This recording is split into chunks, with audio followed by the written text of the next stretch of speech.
Today on Doctor Who Review, we take things under the sea. Hit it, Sebastian. We got no troubles. Life is the bubbles under the sea. Under the sea. Since life is sweet here, we got to be here naturally.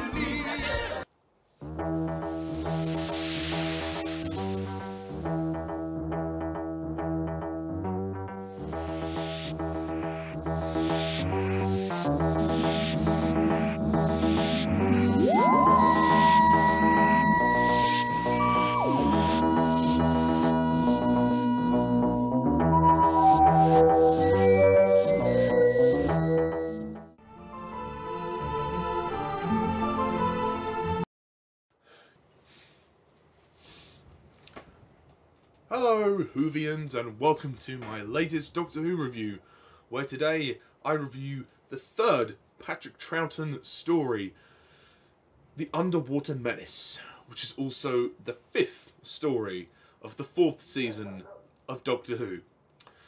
So, The Underwater Menace. Right, okay. For the very first time in the Patrick Troughton era, we actually have some episodes that aren't missing! Yay! Sadly, it's not all of the episodes, but it'll do. I mean, half of the story survives. Half of it doesn't. You sneaky bastards that threw the story out. But you know what? Half of the story is reconstructed by loose cannon, and half the story survives. That's good enough for me.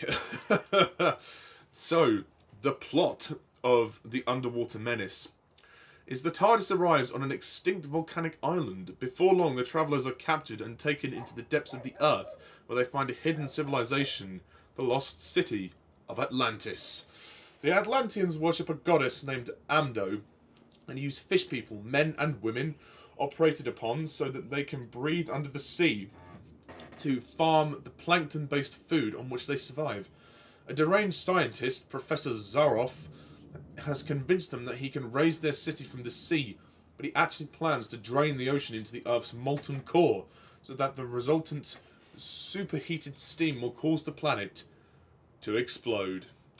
And that's kind of the plot, really, for The Underwater Menace. Okay, The Underwater Menace. I gotta say, guys, out of the Patrick Troughton stories I've seen so far, which is 3 of them, this is by far the best one.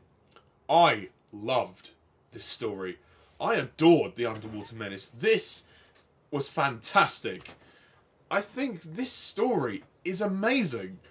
It is a really, really good story. Wow, I was blown away. It's just such a shame that we're missing parts 1 and 4, but nevertheless, everything that happens in this story is brilliant. I think the attention to detail is just brilliant. This underwater world of Atlantis that they've created is fantastic. The production design is superb. And the look of these fish people, these fish people that are used as slaves, and when you actually see shots underwater, well, kind of underwater, and then they have them in slow motion, and, you know, it looks as if the actors are swimming. It's all, for the time, it's all very impressive. But the story itself is very clever. I really like the idea of Zaroff wanting to drain the Earth so he can raise Atlantis. I mean, this isn't exactly an evil idea as such, but he becomes evil. He's a very insane character. It just the story, as the story progresses, he gets more and more insane. And it's really frightening to see how the lengths he goes to prove everybody that he can do this, that his project will work, and that he will be able to raise the Earth. But obviously, it turns out it will cause the planet to explode. He ain't having none of it. The Doctor tries to warn him, but as usual, nothing seems to work. So he has to get his team together to stop him. It's such a thrilling story from beginning to end. In all 4 parts, the pacing flew by. It's 4 parts long, perfect length. It zoomed by without a hitch. I loved it, and I think the pace was incredible, really. I think the performances are fantastic as usual. Patrick Troughton as the Doctor. We can now finally, fully see him physically play this part. This is the earliest surviving episode. The second episode of this story is the earliest surviving recording of Patrick Troughton as the Doctor. At long last, thank fuck, that this survived. Well, part of it survived anyway. And he's really cemented himself as the Doctor now. I think by this point, I've really warmed up to his Doctor. I really got used to him and his quirks. Though I think in this story, he definitely takes things a bit more seriously. It's not really a light-hearted story. It definitely is played more seriously, but I think in this instance it works because there's so much tension in the story. The planet is about to explode, and it's like a race against time, no pun intended.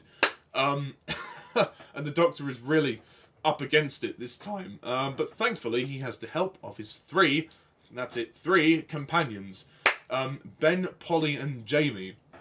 Ben is very good in this story. I like Michael Craze's performance, and he's at one point, towards the end, he actually confronts the Doctor. The Doctor decides to go back for Zaroff after they imprison him down in the control room.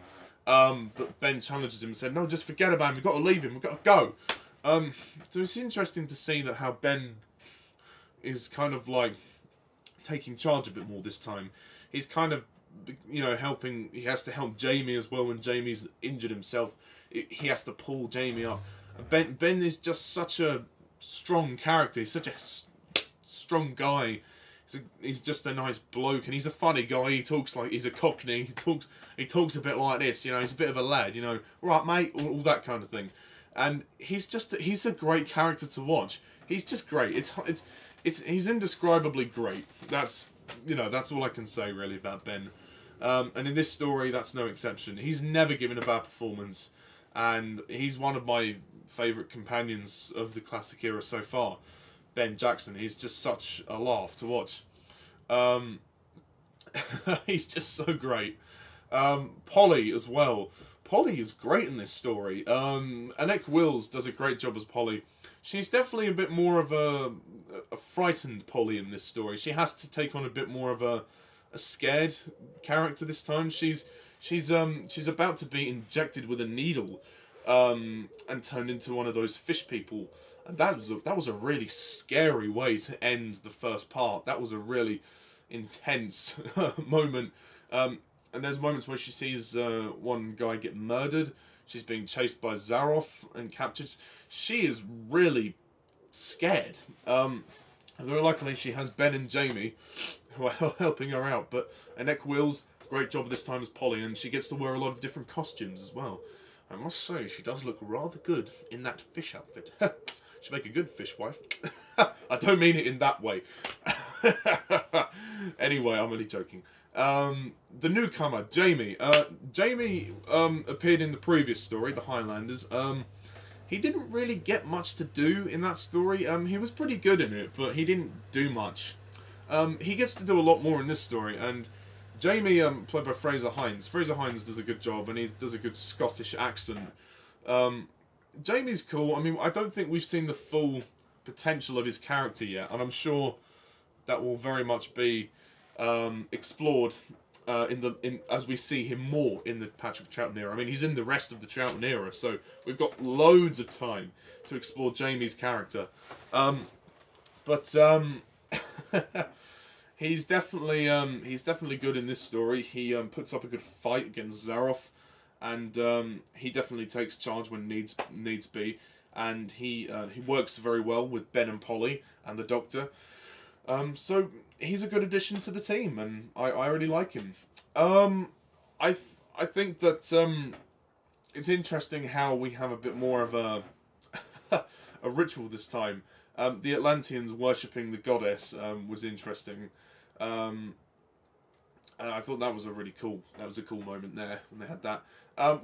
Actually, it's interesting how Zaroff kills the ruler of Atlanta, the king, because the king believes he's gone mad, and he said, "Oh, the Doctor was right. You've just gone mad." Like, what are you doing? And you know, he completely is shocked that the Doctor was right, and then he ends up paying the price for that, and he is killed at the end of the third part. So Zaroff takes control. If I had to make one tiny complaint about this story, it would have to be the climax. I don't think it's anticlimactic as such, but I kind of just wanted more of Zaroff's death. I think Zaroff's death needed to feel a little bit more impactful. It just felt a little bit too easy, the way that he was just deceived by Ben and the Doctor, and then they just shoved him in the behind bars in the control room, in the prison cell. How they left him down there. It just felt very easy. I would have liked more of a confrontation between him, the Doctor, and Ben before Zaroff was actually put behind bars, and then obviously left to die. And obviously there's that moment when the Doctor says, "Oh, you know, I can't just leave him there. You know, it would be wrong to leave him there." But Ben says, "No, come on, Doctor, we gotta go." And then the rock falls down, and it's too late to go back anyway. So it's a nice moment for Patrick Troughton's Doctor, because it's the first time we see him show his softer side. You know, he's caring. You know, even though this guy has done bad things and he was prepared to blow up the planet, you know, the Doctor would still go back for him and still actually care for him. That's a really nice moment, and it really makes Patrick Troughton's Doctor really likable, and it makes me like him even more. So yeah, that's it. The Underwater Menace is a fantastic Doctor Who story. I loved it. I think it is absolutely brilliant, and the concept of it is brilliant. We have never seen a story like this before. So I am going to close off this review by rating The Underwater Menace 10 seashells out of 10.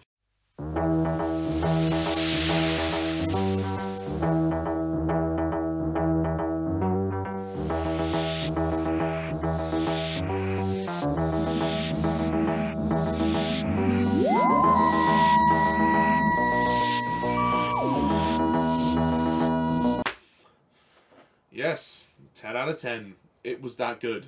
Despite my minor niggle with the ending, I still think it was bloody brilliant. See, this is the kind of stuff we want for Doctor Who. This is what we want. We don't get that now. Stephen Moffat, cough. But that's it for now. So, that's my review of The Underwater Menace. Stay tuned next time when I review The Moonbase. So, until then, thank you guys all for watching, and as always, I'm Mr. TARDIS11. See ya.